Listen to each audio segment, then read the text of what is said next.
Hi, and welcome to Across the Desk.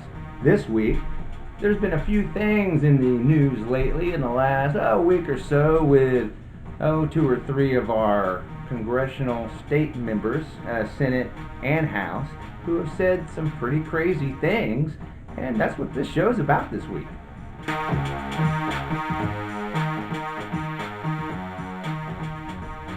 Well, one of the items that happened over the last week is where State Representative Sean Roberts came out against the Thunder NBA team protesting Black Lives Matter in a way of kneeling for the national anthem. He came out with a statement Friday before last and said that, hey, them taking this knee is unpatriotic and it shows their it was kind of laughable. It shows their support for Marxist and socialist that make up the Black Lives Matter organization, which is totally not true. It's some unfounded conspiracy theory found on the dark web of the internet with QAnon and all that nonsense, and that's where this comes from. And this tells me something big, because as soon as I saw this story, one of the things I thought of was just not 2 weeks ago, guys like Sean Roberts were out there saying, why won't these people just peacefully protest? Oh, they're burning down the cities and they're being all violent. Why can't they just protest peacefully? Well, I think kneeling during the national anthem is peacefully protesting. So when it comes down to Mr. Roberts using the threat of government and the position of his office to squelch somebody else's, especially a private organization or a private person's free speech, well, that's totally unconstitutional. That's exactly what the First Amendment and everything else was written for, telling you what the government can't do. And here's a government official telling a private organization how, when, and why they can use their free speech. It's so unconstitutional. It's blatantly that's the un-American thing I want to get to, is this guy, Sean Roberts. How un-American are you? How anti-freedom and anti-First Amendment can you be? Well, right here on display, he wants to take a group, the Thunder NBA team, wants to threaten their free speech by using policy and government to take away any tax breaks or anything else they had got to come here. Now, this is so short-sighted. For Sean Roberts to do this. The NBA team, the Thunder that we got that came here, they're a big boon to our economy. It really puts us on the map as a top 10 state. Hey, you know what? Isn't that what Governor Stitt wants us to be, a top 10 state? Well, in order to be a top 10 state, a lot of the top 10 states have professional athletic teams, like, the OKC Thunder. So guys like Sean Roberts can't stand this, can't stand that there may be people out there that think differently than him, and that bringing in NBA teams from elsewhere or whatever is going to bring in a diverse of ideas and different opinions. And this guy, he can't handle that. He's not of a maturity level to be able to handle this. So he comes out with a threatening statement saying, hey, if you exercise your First Amendment right, well, I'm going to use my power of government to squash it in an unconstitutional fit that I'm going to throw. So that's what you got with Sean Roberts and his very un-American, very anti-constitutional stance on the First Amendment of the Thunder NBA team coming out and protesting for Black Lives Matter in the way that they did. And this tells you, like I was wanting to say, it's not about peaceful protesting with these guys. Because that's what they were saying a few weeks ago. Just peacefully protest. Why can't they peacefully protest? Well, you know what? Obviously, you won't let them peacefully protest. And what was that Kennedy once said? He said, hey, you know what? Those who make peaceful protest unavailable, or whatever he said, well, they make violent protest inevitable. And that's exactly what you get here. He doesn't want them to protest, period. No protesting, especially for Black Lives Matter, because see now, anything you do in the effects of Black Lives Matter, even if it is peaceful, well, they're a terrible organization, they're Marxist. As you see, like I've been saying before in a previous show, these boogeyman attack words that they use for their opposition, well, that's because he's a Marxist. Even though, hey, you know what, I'm pretty sure that the Thunder team, the owners of the Thunder, and their players are probably the furthest from a socialist you could get. I'm just looking at, how much money they make, what they do with their product, and how they run their business. It seems very capitalistic to me. So that's all this is. You got a guy named Sean Roberts who's elected into our state representation to throw out kooky, clowny, and just outlandish things like this, and then it gets picked up by the media and it goes national, because this isn't something that Oklahoma just picked up. The New York Times, Huffington Post did an article on it. I mean, this is really a black eye for Oklahoma wanting to be a top 10 state. Really? We want to squash the speech of people that you disagree with, and you want to use your political office in order to do that. Create policy that actually violates the First Amendment of the Constitution. I personally think this guy should be removed from office. I personally think that if he has a problem with other people and their opinions, well, he needs to really check himself. He really does. And maybe he ought to, grow up a little. Now here's another one that I want to talk about when it comes to the act of bad actors and bad legislators. Here we go. A guy, he represents part of Oklahoma City and Yukon. His name is Steagall. And here we go, man. This guy's like a 3%er. His campaign ad is him holding a AR-15 talking about how he wants to kill liberals. And here you go. What does he do? Well, here's what happens. The city of Yukon, who he represents people in there, decided to do a mask mandate. They talked to all their legal experts, community, county health officials, and everybody before they put the policy in place. Really did their due diligence on this. Well, Steven Steagall said, hey, I have to talk to you. So the mayor decides, you know what, he represents constituents in Yukon, so we'll let him come and listen and maybe let him have a say, and we will decide upon that. So that's what happened. They let him come, they let him have a say. He's totally against masks, totally against them, doesn't want anybody to wear them.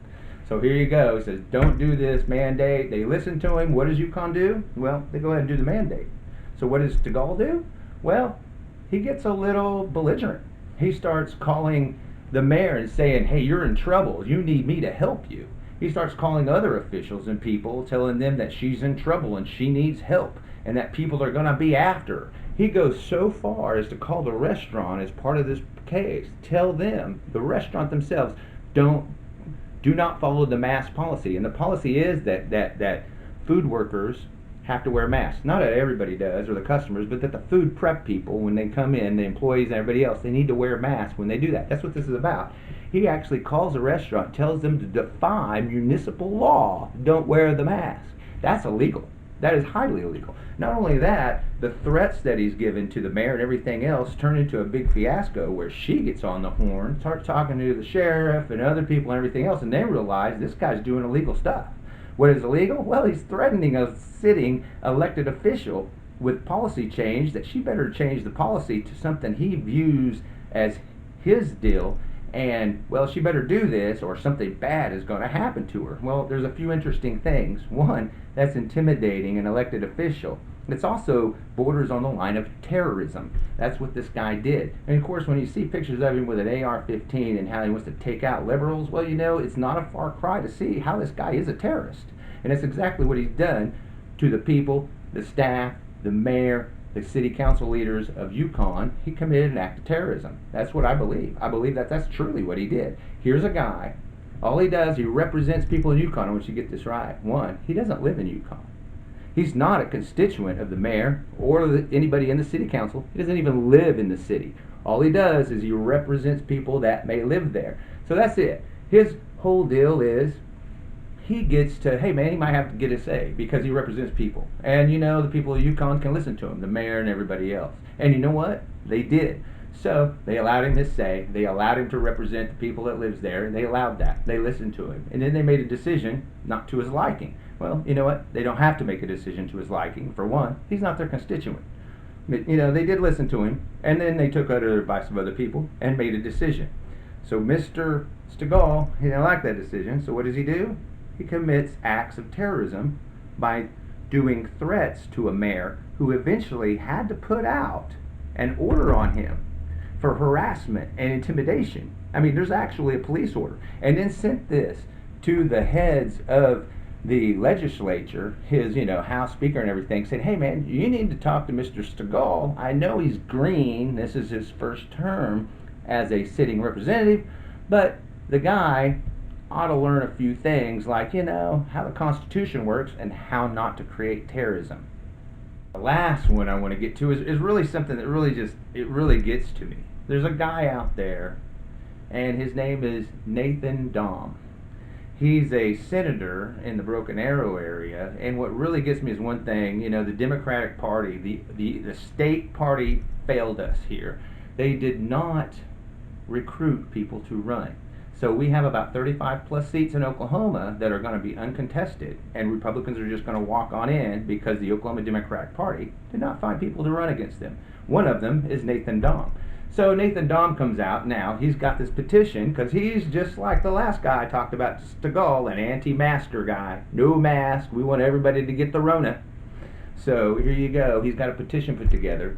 He's getting thousands of signatures from people. And what he wants to do is block these municipalities, like Yukon, from putting in mask orders. He thinks it's illegal. It's unconstitutional. They don't have that right when they do. But here's a few funny things. And you get this with conservatives a lot. They're kind of cowards. See, they kind of like to play one by one set of rules, but they don't want to let anybody else play by those rules.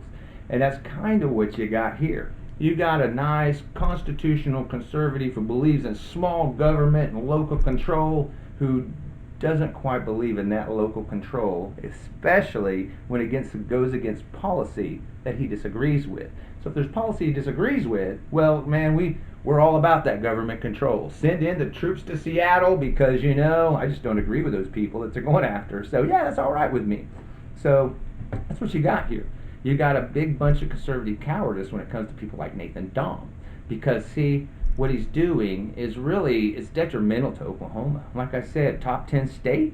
Huh? Right? With this? I don't think so. But that's not what it's designed to do. This isn't designed to make us a top 10 state, and Nathan Dahm knows that. So it's kind of like goes back to the guy that I was talking to at first. He has all these wild conspiracies about BLM. They're Marxists. They're out to destroy the nuclear family. That's what they do, and there's no truth to that. So here's Nathan Dahm. He's thinking that the mask mandate, these mask deals, this is a QAnon conspiracy. Here we go again. Another conspiracy theory. The mask is a control item. It's psychologically making you into a control item of the government, making you wear a mask. And that's how he sees it. And that's exactly why he's against it. He doesn't see the community benefit of wearing masks. He doesn't see the scientific data of it from health officials, doctorate learned people who are saying, we ought to be wearing a mask. It's effective. They work if people do it. It keeps you from spreading it to others. See, but that's not the argument the GOP wants. That's not the argument these guys want. They want you to think, well, mask isn't saving me. And that's exactly how they see it. See, because that tells you a lot about how the GOP operates. It's all about me, me, me, me, me, me, me, me, me. What's in it for me? Hey, me wearing a mask doesn't protect me. That's right, it doesn't protect you. It protects everybody else. So why would they wear it? It only protects everybody else. It does nothing for me, the individual, which we know the GOP is all about, and people like Nathan Dahm champion. And that's what we got here. So we're going to get another at least 2 years of Nathan Dahm because you know what? The Oklahoma Democratic Party dropped the ball and didn't get anybody to run against him. So you get crazy, wacky ideas like this that are going to keep us from being a top 10 state because we can't just seem to find anybody to run against these wackos on the right. Well, I hope you've enjoyed this episode of Across the Desk as I point out the crazy and lunacy of these three guys on the right who are elected members of our congressional membership. I know it's crazy that these guys are in there, but when we can't find people to run against them, well, they're going to stay. So I hope you've really enjoyed this show, and I hope it motivates you to want to really ask some questions, like to the Oklahoma Democratic Party is, hey man, why aren't we getting people to challenge these people? And the other thing is, hey man, get a hold of these guys and tell them just how kooky they are. Wow, this is some kooky, crazy stuff that you're trying to push. And, well, that's my show this week. I hope you've enjoyed it, and we'll see you next week.